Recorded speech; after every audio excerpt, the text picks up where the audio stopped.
Today we will recap the story of the 2008 movie CJ7 The Magic Toy. Dickie is a very poor boy who studies in one of the best schools in his city. His father, named T, works as a bricklayer in large constructions and uses all his money to pay for a private school for the boy. Miss Ewan, his teacher, cares a lot about him and is worried to see the boy always going very dirty to class. The woman tries to talk to Dickie's father, but the boy says that his father is always very busy with work, so he doesn't have time for him. The boy's mother died when he was still young, so Dickie spent all day alone. During class, when asked what he would like to be when he grows up, the boy states that he wants to be poor, because his father says that if Dickie is a person of integrity and studious, even poor he would be respected. As the boy spoke, his teacher, Mr. Sow, accidentally dropped his pen on the floor. Dickie then gets up, takes the object and hands it to him. However, the man has a completely unexpected attitude. He orders the boy to put the pen back on the floor and uses a rag to pick it up as Dick has touched it. During lunch, one of his wealthy classmates named Johnny shows the boys his newest toy, a robot dog named CJ1. At that moment, the boy spots Maggie, a young woman in his class, whose size was completely disproportionate compared to the rest of the students. As he and his colleagues make fun of her, Dickie appears and asks them to leave her alone. The petty delinquents ignore him and leave. Gym class begins and Dickie is banned from participating in activities because his teacher claims that the boy's sneakers are not suitable. A few minutes after class starts, Maggie appears beside him and informs that she pretended to have forgotten her sneakers to be with the boy. She asks if all of Dickie's shoes are that old and he says yes, because his father took his shoes out of the trash. Despite admiring his father and not being ashamed of him, the boy wanted new sneakers so he could participate in the classes since he is passionate about sports. In construction, T appears to be weak and can barely work. His boss then decides to send him away. However, the man asks him to let him stay because he needs to buy a fan for his son, who can't sleep at night due to the heat. The man questions why T goes through so many difficulties for his son to study at a private school, and he says he wants Dickie to have more opportunities in life and not end up like him. Upon hearing this, his boss allows him to continue working there. At night, T comes home with a fan hanging from his bike. The man lives in an abandoned building that was partially demolished. When he gets home, Dickie is waiting for him and is in disbelief to see that his father got them a fan. However, when T turns on the machine, it does not work. The boy soon suspects that his father found that fan in the trash, but the man claims he paid dearly for it. He says the device was working when he bought it, but ultimately Dickie had to use a hand fan to keep himself cool. During dinner, the father tries to remove the rotten parts of an apple to give to his son, and the boy takes advantage of the moment to ask for new sneakers. Then, T guarantees that he will get him a new pair of shoes. Before bed, they have fun together, and one of their favorite activities is to kill the cockroaches that were hiding in every corner of that house. The next morning, they watch TV outside an electronics store window. The news announced the appearance of a flying saucer, whose image was recorded by one of the local residents. However, the subject of the photo was identical to the hat of the man claiming to have seen the spaceship, which is a good indication that he was lying. While T was watching the news, Dickie enters the toy store next door and finds a toy similar to Johnny's. He claims that if his father buys the CJ1, he will never ask for anything again. However, the man has no money and asks the boy to leave the toy where it was. Dickie doesn't obey him and keeps insisting on taking him, so his father slaps him. After returning the toy, the boy starts crying and runs out of the store. His father goes after him, and when he finds him, he realizes that Dickie is with his teacher. Ewan informs him that she wants to visit him at his house to talk about Dickie, as she believes that parents should also participate in their children's education. However, T shies away and claims to be too busy at work. During the night, the man goes to the junkyard and finds a well-preserved pair of sneakers, which he plans to take to Dickie. Then it finds a TV and tries to verify that the set is working. At that moment, a flying saucer appears from the wreckage and flies away, leaving a toy behind. When he gets home, the man tells the boy that he has found something much better than CJ1. Dickie goes to check it out and discovers that it was just a useless jelly ball. Still, he decides to take that thing to school, and Johnny shows up to torment him. When asked what that thing is, Dickie states that his toy is called CJ7 and it is much better than CJ1. The kid says that Dickie's dad probably found that crap in the trash, and the kid threatens to hit him if he keeps talking about his dad. At that moment, Johnny blows a whistle and, in moments, a boy 5 times bigger than Dickie, nicknamed Dragon, appears. He grabs the boy by the arm and launches him away. At night, Dickie gets scolded by his father for fighting at school and ripping his uniform. The boy says that his classmates were laughing at him because of that stupid toy. While telling his father what had happened, Dickie accidentally turns the thing on. The ball starts to move and several spikes appear on its surface. Suddenly, a black hole begins to open. Frightened, the boy throws the object away. He tells his father that the ball is cursed and starts seeing ghosts around the house. However, the man ignores him and tries to fix the uniform. The closet door next to the bed opens and Dickie looks inside to find out what's inside. At that moment, the boy spots a strange creature moving and screams once more. Annoyed with the kid, the father puts him in the closet and leaves him there for a few minutes. In the meantime, the boy is so scared that he asks God to protect him. That's when the green ball starts to glow, turning into some kind of flashlight, and producing an optical illusion that transports Dickie to another dimension. During the vision, the young man spots a cabbage-headed creature using its antenna to repair a broken object. In doing so, the stone that gives the monster energy is destroyed and it turns into some sort of stuffed doll. However, if the stone that supplies his vital energy is replaced, he can come back to life. After the vision, Dickie is surprised to find that that green acorn has turned into an alien.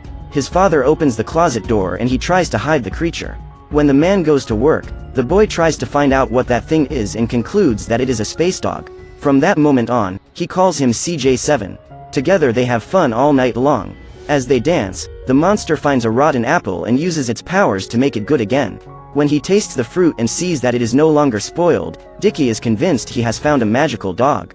The next day at school, he walks in with CJ7 on his shoulders and proposes to him a test. The boy says that if that creature manages to defeat the cruelest dog on Earth, it would prove that he really is an alien superdog. Hearing this, the little monster runs towards the animal and, with a few blows, manages to defeat it. The boy is extremely proud and continues on his way to school with that thing on his shoulder. Now both are very happy. Hiding in the bathroom, Dickie enlists CJ7's help in getting a 100 on the test he was about to take. At that moment, the creature takes its toolbox and starts making the glasses that would allow the boy to spy on the answers of his colleagues. During the assessment, robots resembling a snitch, but much smaller and with a giant eye, pop out of the sides of the glasses and analyze the exam of Dickie's classmates. However, the robots catch the eye of Johnny, who starts hunting them and accidentally attacks the professor. Fanny takes the opportunity to do the same using the pretext that she was chasing a fly. Later, the test result is revealed and, for the first time, Dickie got an A. After celebrating his victory, the teacher asks to see the boy's glasses. The boy then throws the object towards him. When he approaches Mr. Sao, the glasses explode. When he meets CJ7 again, the boy says that his next class is gym class, so he would need a super sneaker. A few seconds later, the shoes were ready. The teacher shows the students his personal jumping record and claims that no one has ever been able to break it. However, Dickie manages to jump the obstacle easily. The man lowers the bar and asks the boy to jump again, as it is very strange for a child to be able to jump at that height. The young man accepts the challenge. However, his sneakers allow him to jump even higher. When he goes to the treadmill, the shoe releases a pair of mechanical legs that attach to the boy's legs. In this way, he manages to run so fast that not even the treadmill is able to keep up with him and ends up being destroyed. In swimming, the boy excels once again. When he jumps into the pool, propellers are released from his shoe, which allow him to swim quickly under the water. In soccer, his kick is so powerful that it destroys the goalpost. At this point, the professor realizes that something is wrong with Dickie's sneakers and challenges him to a fight. Surprisingly, the kid ends up winning. Miss Yuen appears behind him and informs him that the boy has gotten himself into serious trouble. Meanwhile, Mr. Sao walks along with several police officers towards the soccer field, but Dickie manages to escape as his sneakers also allow him to fly. After seeing a cloud shaped like CJ7, the boy wakes up with the rest of the apple in his mouth and realizes he was dreaming. At that time, his father is coming home from work and orders him to get up and go to school soon. The young man sees the little monster in his backpack and believes that, although it was all a dream, the alien dog was real and could help him get a 100 on the test. On the way to school, the boy stops in an alley where the dog lived. He challenges CJ7 to defeat him. The toy does not run away from the fight and will face that monster. However, the dog rushes at him at full speed and throws the little monster away. Then both the alien and the boy need to flee to avoid being attacked. At this point, Dickie is already discouraged with his space dog, but still decides to take him to school. In the bathroom, he fights with CJ7 and orders the dog to do some magic so he can get a 100 on the test. However, the most the little monster can do in this situation is a super poop, which the boy takes to the room. During the test, he looks at that pile of feces to find an answer and nothing happens. Mr. Sao informs him that time has run out and Dickie is desperate as he hasn't even started writing yet. Johnny asks why he's carrying a poop and makes the thing land on Dickie's face. After the assessment, the boy, who is already corrupted by rabies, shoves CJ7's head down the toilet and claims he was tricked by the dog. He orders the creature to hand over its magical weapons, but what it receives is a blast of poop. At gym class, the teacher asks the gardeners to use their hoses to wash the boy, who was completely dirty and smelly. After this humiliation, Dicky goes, again, after CJ7. He pretends to be sorry and asks the dog to come out of hiding. The little monster believes the boy's words and approaches. At that moment, he ends up being captured and thrown in the trash. Dicky leaves the alien behind and leaves, but soon he really regrets his actions because he realizes that he was the only one to blame for having created all that expectation on top of the little monster. Realizing he made a mistake, he turns around and goes after his dog. However, the garbage truck just passed by collecting all the contents of the dumps. Desperate, the kid runs after the vehicle and yells asking him to stop. However, he is completely ignored. Later, when he gets home, he tells his father that he lost the toy he had been given. The boy is in tears and doesn't know what to do. At that moment, T tells that a creature appeared there and, apparently, was waiting for Dicky. When he sees the boy, CJ7 jumps for joy. Apparently, the little monster had already forgotten what Dicky did to him that day. T is curious about what that thing is and Dicky claims it's just a toy. The man starts swinging, bending and twisting the CJ7 and finally crushes it with an iron plate. Still, the creature is still alive. He is determined to destroy the little monster, but Dicky asks his father to stop doing that to his toy. During the night, the boy can barely sleep due to the heat, so CJ7 uses his magic antenna to fix the fan. After doing this, he becomes exhausted and goes back to sleep. The next morning, the man wonders what happened to get the fan working again. Dicky hands him his test, and T is surprised to find that his son got the A. The boy walks through the school with the little monster on his shoulders and ends up being seen by the delinquents in his class. Upon realizing he has been discovered, CJ7 enters Dicky's backpack and Johnny asks what he was hiding. The kid ignores him and continues walking. However, his backpack is stolen and CJ7 is captured. The little monster manages to escape, but is pursued. After a few seconds, Johnny manages to pick it up again and uses various tools to try to find out what's inside that thing. However, no weapon is able to pierce it. Dicky manages to break free and jumps on top of the boy, opening a gap for CJ7 to escape.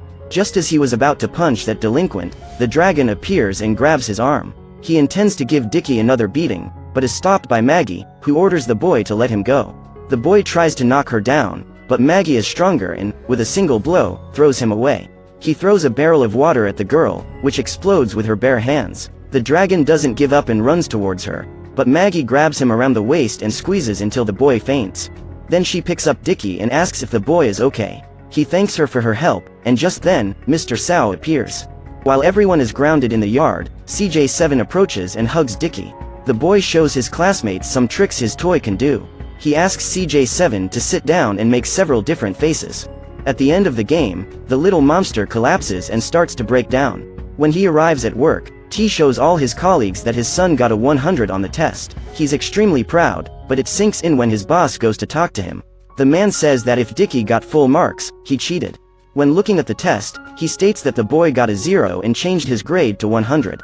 When he gets home the next morning, T questions the boy about falsifying his exam and Dicky confesses that he really did. When he discovers the truth, the man decides to take the CJ7 out of his son's backpack, claiming that he would only get his toy back when he scored above 60 on a test. That day, Dicky had another appraisal, but this time he was determined to give it his all. Meanwhile, his father worked hard on the construction of a building tens of meters high. However, while working, an accident happens. A metal cylinder falls from the building and attaches itself to a rope that was tied to T's feet, pulling the man down. His coworkers try to help him, but he can't help himself and falls off the building. Before reaching the ground, the man clings to a tarp. However, the fabric does not hold his weight for long and rips, causing T to have a fatal fall. At school, Dicky is overjoyed with the results of his exam when Miss Yuen visits. The woman takes the boy to the hospital, where his father was hospitalized. There, she receives the news that T could not resist his injuries. Heartbroken, the woman takes the boy home and gives him the news of his father's death. Dicky is desperate and asks the woman to leave. He says he needs to sleep and when he wakes up his father will be back. In tears, the teacher decides to leave the boy, as there was nothing to be done for him at that moment. During the night at the hospital, CJ7 manages to get out of the man's bag. T had taken the toy with him to work so Dicky couldn't take it. Seeing the dead man, the alien is very sad and decides to try to cure him. His first attempt takes effect, T's wounds begin to heal, but it's still not enough to wake him up. Even having used his powers for a few seconds, the little monster is already exhausted. Still, he doesn't give up and continues the work. When Dicky wakes up, he finds his father sleeping next to him. The boy hugs him and asks him not to leave him anymore. Without really understanding what is happening, T hugs the boy back. Minutes later, Dicky finds CJ7 and realizes he's not doing well. The little monster can barely walk and is making a strange noise. Suddenly, a sphere falls from its antenna and the creature transforms into a rag doll. T believes the toy's battery has run out. So the two try to find a power source for CJ7, but nothing works. So the boy decides to take his friend with him everywhere, in the hope that one day the little monster will wake up. During summer break, the students gather for a picnic and Dicky spots a flying saucer approaching. At that time, CJ7's antenna starts flashing and suddenly, hundreds of creatures similar to him appear and start running towards him. Will Dicky finally be able to fix CJ7 now that his alien friends have arrived? So what did you think of this movie? Leave it in the comments below. And if you liked the video, please like and subscribe for more movie recaps. See you next time.